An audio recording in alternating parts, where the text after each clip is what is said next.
الحمدللہ رب العالمین والصلاة والسلام علی سید الانبیاء و اشرف المرسلین وعلی آلہ وصحبہ اجمعین۔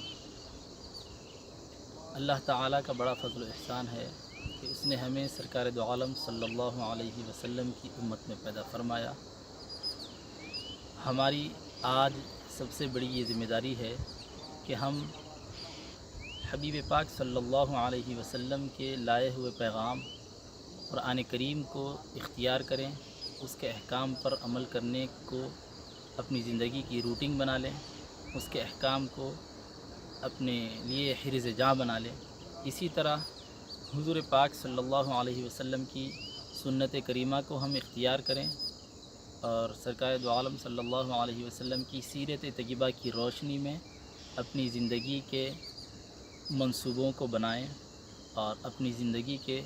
اہم قدم کو سیرت طیبہ کی روشنی میں اٹھائیں۔ اس طرح اگر ہم قرآن کریم کو اور